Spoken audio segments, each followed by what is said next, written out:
বন্ধুরা এখানে শত শত গাড়ি, সারি সারি গাড়ি আপনারা দেখতে পাচ্ছেন যে এখানে গাড়ি কিন্তু অচল হয়ে আছে জ্যামের কারণে। হ্যাঁ, আর এদিকে আমাদের এক ধরনের এই যে দেখেন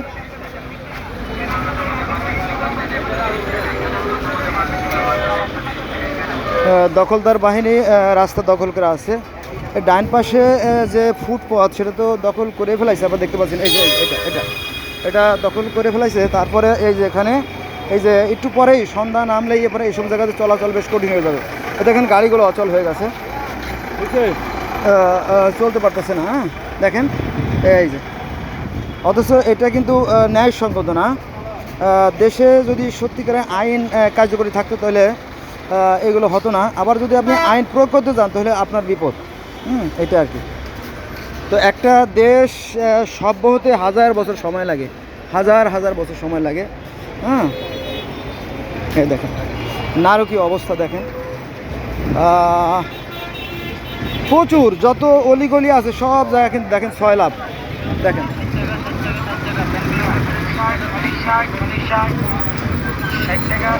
এদিকে আজকে হচ্ছে আপনার 11/9/2024 বুধবার। এই দেখেন রাস্তার মাঝখানে, এই দেন রাস্তার মাঝখানে কিন্তু দোকান।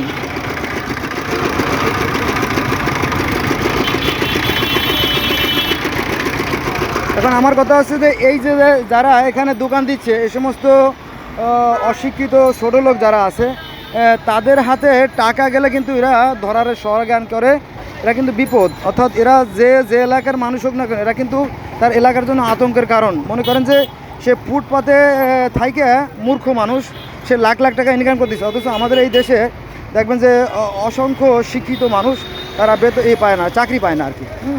এটা শুভকর না, এর একটা ফয়সালা হওয়া উচিত। এখন যার যা খুশি সে সেরম করে গেলে তো কেমন হয় ব্যাপারটা, তাই না? ব্যাপারটা শুভকর হয় না আর কি। এখানে যার যা খুশি সে কিন্তু তাই করে যাচ্ছে। দেখেন রাস্তা অচল হয়ে গেছে। এটা সম্ভবত বাংলাদেশ নৌবাহিনীর একটা গাড়ি। আমার সামনে নৌবাহিনীর একটা গাড়ি দেখা যাচ্ছে। এই দেখেন এরাও কিন্তু জ্যামের শিকার। এই যে আমার সামনে দেখেন, এই দেখেন এটার কারণে কিন্তু জ্যামগুলো সৃষ্টি হয়। এই যে কিন্তু এটা প্রতিবাদ করার কে আছে আমি জানি না আর কি। দেখেন হ্যাঁ এই যে স্কুল ছাত্রীরা, হ্যাঁ দেখেন রাস্তার অধিকাংশ জায়গা আরও আছে, আমি সেখানে যাব না। আর এখানে প্রচণ্ড রোদ, এই দেখেন।